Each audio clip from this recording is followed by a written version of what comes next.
ሰላም እንዴት ናችሁ? ዛሬ ቪዲዮ የሰራሁበት ሀሳብ በራሴ ላይ ያዳበርኳቸው ቀላል ልምዶች እና ህይወቴን እንዴት እንደቀየሩልኝ ራሴን እንድቀበል እንዴት እንዳደረጉኝ ሼር ላደርጋችሁ ነው የመጣው። የምናዳብራቸው ጥሩ መጥፎ ልምዶች ወይም ደግሞ እነዚህ ሀቢቶች ህይወታችንን የማስተካከልም የመቀየርም ትልቅ ፓወር አላቸው ማለት ነው። እኔ ስራ አቁሜ ልጆቼን በማሳደግ ላይ እኔ ያለሁትኝና ሆንኩኝ በፊት ያለኝን ጥሩ ሀቢቶች ወይም ደግሞ መልካም የምላቸውን ነገሮች ላይ እያጣሁት መጣሁ። ለምን ቤት ቁጭ ስል በቃ ነገሮችን ሁሉ ሉዝ አደረግኩኝ። ከዛም ወደ ራሴ ስመለከት ቆም ብዬ ነገሮችን ሳይ በቃ ብዙ ነገሮችን ሉዝ እያደረግኩኝ ያለሁት የማውቃቸውን ወይም ደግሞ የምጠቀምባቸውን መልካም ልምዶቼንም እየተውኳቸው መጣሁኝ። መልካም ነገሮችን ማዳበር መቻል አለብኝ። ወደ በፊት ማንነት መመለስ አለብኝ። ተሻሽዬ መገኘት አለብኝ ብዬ በማሰብ ልምዶችን ማዳበር ጀመርኩኝ ማለት ነው። ምን አይነት ልምዶችን? ቀላል ልምዶች ሊሆኑ ይችላሉ፣ ነገር ግን ህይወታችን ውስጥ ማናዳብራቸው ወይም ደግሞ እንደ ቀላል የምናያቸው ሊሆኑ ይችላሉ። ቢሆን ህይወታችን ላይ ትልቅ የሆነ በጎም ወይም ደግሞ መጥፎም ተጽዕኖ ሊያመጡ የሚችሉ ነገር እንዲሆን ቤት ውስጥ ብውልም እንኳን እኔ ነኝ አይደለ? ቤት ውስጥ ብዙ ነገሮችን ማጣት የለብኝም። ራሴ ላይ ማድረግ አለብኝ። ሰው ሊያደርግልኝ ካልቻለ ራሴ ማድረግ አለብኝ። ቀኔ መልካም እንዲሆን የቀጣዩ ቀኔ መልካም እንዲሆን እኔ ከማታ ነው የምጀምረው። ብዙ ጊዜ ያው ጠዋቴ ይላል ሰው እንትን ብንል ጥሩ ነው። ቢሆንም ግን ከማታ ጀምረን ቀናችን መልካም እንዲሆን ብንሰራ ብንጥር መልካም። ለምሳሌ እኔ ማታ ምን አደርጋለሁኝ? ማታ ላይ ያዳበርኳቸውን ልምዶች ሼር ሳደርጋችሁ ከመተኛቴ ከ2 ሰዓት በፊት ስክሪን ላለማየት እጥራለሁ፣ በተቻለ መጠን ማለት ነው። ምክንያቱም በቂና ጥሩ እንቅልፍ እንድተኛ። ከዛ በፊት የምትሰሙት ነገር የምታዩት ነገር ሊረብሻችሁ ይችላል። ስክሪኑ ጥሩ እንቅልፍ እንዳተኙ ሊያደርጋችሁ ይችላል። ከመተኛቴ 2 ሰዓት በፊት ስልክ ማየት አቆምኩኝ። በፊት ላይ ግን አሁን ቤት መቀመጥ ከጀመርኩኝ ተኝቼ ሁሉ አልጋ ላይ ሆኜ ብርድ ልብስ ውስጥ ሆኜ ስልክ አይ ነበረ። ግን ያ እያመጣብኝ ያለውን ተጽዕኖ ስረዳ ከመተኛቴ 2 ሰዓት በፊት ስልክ ማየት አቆምኩኝ፣ በተቻለ መጠን ማለት ነው። ጊዜ የማላደርገው ነገር ወይም ደግሞ ማለት ቢሆንም ብዬ የምመኘው ነገር ምን ነበረ? ጸልዮ መተኛት፣ መጽሐፍ ቅዱስ አንብቦ መተኛት እና ብዙ ጊዜ እየሞከርኩኝ እተው ነበረ፣ እሰንፍ ነበረ። አሁን ላይ በጭራሽ ሳልጸልይ አልተኛም።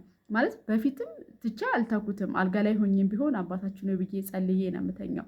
አሁን ግን የጸሎት ቤት አለችኝ። ጸሎት ቤቴ ገብቼ ቢያንስ 1 ምዕራፍ ሳላነብ አልተኛም። በቃ ጸሎት ሱስ ሆኖብኛል። ይሄ ያዳበርኩት ልምድ ነው። ከዛ ከፈጣሪ ጋር እርፍ እንድል አድርጎኛል። ይህም በቃ በዙሪያ የሚከቡኝን ከባድ ነገሮች ወይም ደግሞ በቃ ያስከፉኛል ብዬ የማስባቸውን ነገሮች እንድተዋቸው ለፈጣሪ ሰጥቼ እርፍ እንድል አድርጎኛል። ስለዚህ ጸሎትን በማዳበሬ በጣም ደስተኛ ነኝ። ሁላችሁም በህይወታችሁ ጸሎትን ማዳበር ወይም ደግሞ ጸልዮ መተኛትን መልመድ መቻል በጣም ትልቅ ልምድ ነው። ይሄ በጣም ከልምዶቼ የምወደው ነገር ነው እና ማታ ሳልጸልይ በጭራሽ አልተኛም። ወደ መኝታ ቤቴ በር ላይ ነች ያለችው ጸሎት ቤቴና ላልፍ ስል አንዳንድ ቆይ አልጋዬ ላይ ሆኜ ልጸልይ ምናምን እልና እሰንፍና እንትን እላለሁ። ከዛ በቃ እንዲጎትቶ የሚያስገባኝ ነገር አለና በጣም በጥሩ ሁኔታ ይሄንን ሀቢት ዲቨሎፕ አድርገዋለሁ፣ ጸልዮ መተኛትን ማለት ነው። ይህ ደግሞ ማታ የማደርጋቸው ነገሮች ምንድን ነው? ምንም ቤት ውስጥ ብውል እንኳን ምን ነገሮችን ጠዋት ጀምሬ እንደማከናውን በአእምሮዬ ወይም ደግሞ ስልኬ ላይ ባለው ኖት አውጥቼ ነው የምተኛው።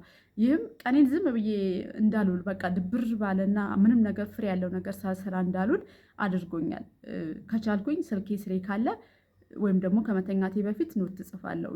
ካልጻፍኩኝ ደግሞ በጊዜ ከቅድም እንዳልኳችሁ ከ2 ሰዓት በፊት ስልካ ላይም ከዛ በፊት መጻፍ በአእምሮዬ ኖት አድርጌ አድራለሁኝ የቀን ውሎዬን ማለት ነው። ለምሳሌ የቀን ውሎዬን ጠዋት ይህንን ነገር የሚያደርጉት ውጭ ላይ ስራ ወጥተው የሚሰሩ ሰዎች ምናምን ሊሆን ይችላሉ። ግን ቤት ውስጥ ብንውል እንኳን ይህንን ነገር ማዳበር መቻል አለብን። ሁል ጊዜ ቤት አንውልም፣ የሆነ ጊዜ እንወጣለን። ስለዚህ ይህንን ልምድ ማናዳብር ከሆነና ሙሉ ለሙሉ ራሳችንን ትውት የምናደርገው ከሆነ ወጥተን ስራ መስራት በምንፈልግበት ጊዜ እጅግ በጣም እንቸገራለን ማለት ነው። እኔ ትቼው ኢቭን ቤት ውስጥ ሆኜ ምን ያህል እየደበረኝ እንደሆነ ስለማውቀው ስራ ወጥቼ መስራቴ ስለማይቀር ቤት ውስጥ ስላለው ይህንን ነገር መተው የለብኝም የሚለው ስሜት ስለተሰማኝ ነው ማለት ነው።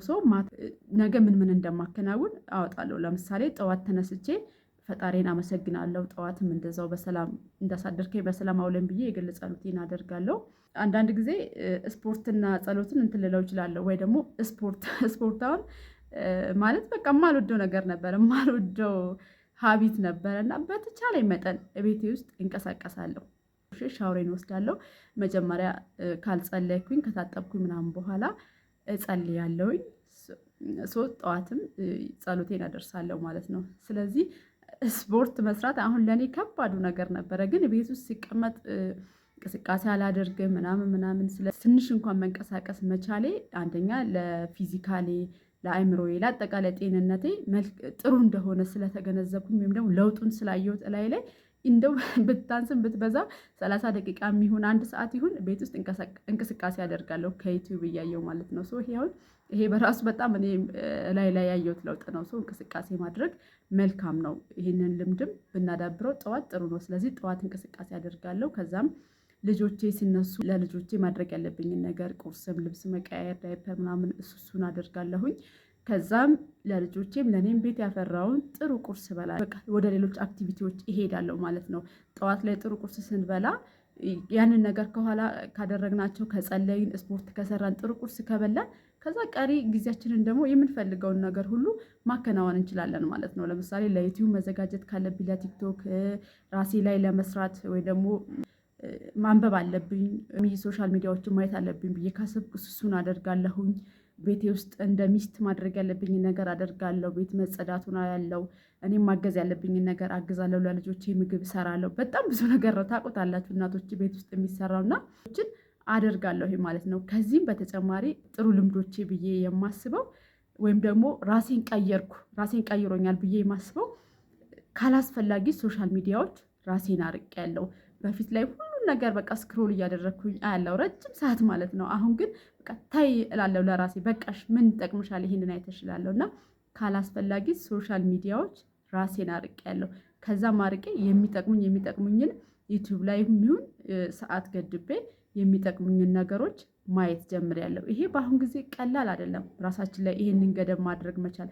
ቲክቶክ በራሱ የተሰራው ስክሮል እያደረግን እንዳንወጣ በሚያደርግ ሲስተም ነውና በጣም በዛ እንትን ውስጥ አዲክቶኝ ነበረ። አሁን ላይ ግን የተወሰነ ነገር እንኳን ካየው ማይጠቅመኝ ከሆነ ታይ ውጭ ምን ይጠቅምሻል ብዬ ትቼ ወጥቼ የሚያስፈልገኝን ህይወቴ ላይ ራሴ ላይ የሚያስፈልገኝን ነገር ዩቲዩብ ላይ ገብቼ ራሴ ሰርች አድርጌ ሰብስክራይብ የማደርጋቸው የሚጠቅሙኝ ቻናሎች ነው። እነሱ ጋር ገብቼ የሚጠቅመኝን ነገር ማየት ችያለሁ። አሁን ላይ ይሄንን ሁላችንም ብናዳብረው መልካም ነው። ጊዜያችንን የሚወስደው ብዙ ነገር ሉዝ እንድናደርግ የሚያደርገው አንዱ ይሄ አላግባብ ሶሻል ሚዲያ ላይ ጊዜያችንን የምናጠፋው ጊዜ ነው። ስለዚህ እሱን ላያችን ላይ ገደብ ማበጀት መቻል አለብን። ምናየውን ነገር መምረጥ መቻል አለብን። እሱን አዳብሬያለሁ። በጣም ደስተኛ ነኝ። ከዚህ በተጨማሪ በፊት ላይ ምን አደርግ ነበረ?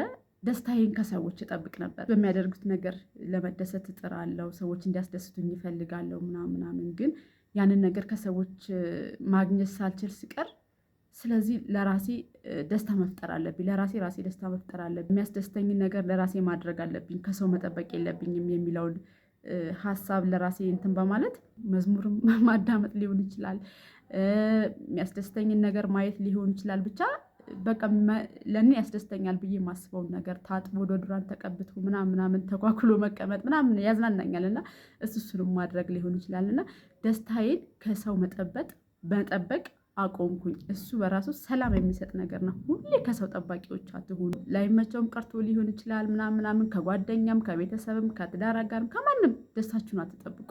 ራሳችሁ ለራሳችሁ ደስታ መስጠት ተለማመዱ። እሱን ስታደርጉ በቃ እረፍት ታገኛላችሁ። ምን ሆንኩኝ? የራሴ ቤስት ፍሬንድ ሆንኩኝ። ባለፈውን ቪዲዮ ሰርችላችሁ ነበረ። የራሴ ቤስት ፍሬንድ መሆን ምን አይነት ጥቅም እንዳለው ያላያችሁት ግቡና ባለፈው ቪዲዮ ሰርች ነበርና የራሴ ቤስት ፍሬንድ ሆንኩኝ። ራሴን ተቀበልኩት። አሁን ላይ ኦልሞስት ጓደኛ የለኝም ማለት እችላለሁ። ይህም የሆነው እንግዲህ መንታ ልጆች ናቸው ያሉኝ። ለማሳደግ ቤት ቁጭ ስላልኩኝ ከጓደኛ ጋር ያን ያህል አልገናኝም ምናምን ላይ ጥሩ ያልሆኑ ስሜቶች ሲሰሙኝ ራሴን መቀየር እንዳለብኝ ሲሰማኝ ወደ ራሴ ማየት ጀመርኩኝና ራሴን መውደድ፣ ራሴን መቀበል፣ የራሴ ቤስት ፍሬንድ መሆን እንደበር ጀመርኩኝ። ደስታችሁን ከሰው አትጠብቁ። በቃ ይሄን ነው የምላችሁ። ሁልጊዜም ከሰው የምትጠብቁ ከሆነ ትጎዳላችሁ። ቅድም እንዳልኩት ፈጣሪዎቹን ይዛችሁ በፈጣሪያችሁ እርፍ በሉ። ያላችሁን ነገር ውደዱት። እኔ አሁን ይሄን ስናገር እኔ ለራሴ ይገርመኛል። በጣም በቃ ጭንቀታም አይነት ሰው ነበርኩኝ። ግን ዞሮ ለራሳችን መቆም ካልቻልን፣ ራሳችን የጎደለን ነገር ማየት ካልቻልን፣ አሁን ላይ ማንም ይሄ ጎሎሻል፣ ይሄን አስተካክሊ፣ ይሄ ነገር ያስፈልግሻል ምናምን የሚል ሰው የለም። ለራሳችን መቆምን መለማመድ መቻል አለብን። ሌላ እንትን ያላልኳቸው ሀሳብ ያለ አይመስለኝም። ስለዚህ እነዚህን ነገሮች በራሱ ላያችሁ ላይ ዲቨሎፕ ብታደርጉ በእውነት ጥሩ ልምዶችን ታዳብራላችሁ። ስፖርት መስራት፣ መጸለይ፣ ማመስገን፣ ለቤተሰባችሁ በቂ ጊዜ መስጠት፣ ለራሳችሁ በቂ ጊዜ መስጠት፣ ከፈጣራችሁ ጋር መገናኘት፣ በቃ ራሳችሁን መቀበል። ይህንን ካደረግን እኮ አንድ ሰው የሆነ አላስፈላጊ ነገር ውስጥም ሊገባ አይችልም። ያም ከድብርት የተነሳ በቃ ብዙ ነገሮች ውስጥ ገብቼ ነበረ። ግን የሚጠቅመኝን ነገሮች ማየት፣ ማዳመጥ፣ መስማት ላይ ዲቨሎፕ ማድረግ ሲጀምር በጣም ለውጥ አምጥቻለሁ እኔ ላይ እና ለምን ለሌሎች እናቶችም በተለይም ቤት ቁጭ ላሉ እናቶች ሼር አላደርጋቸውም ብዬ አስቤ ነው። እኔ ብዙ ጊዜ የምሰራው ስለ ልጆች አስተዳደግ ነው። የልጆች አስተዳደግ ባለሙያ ነኝ።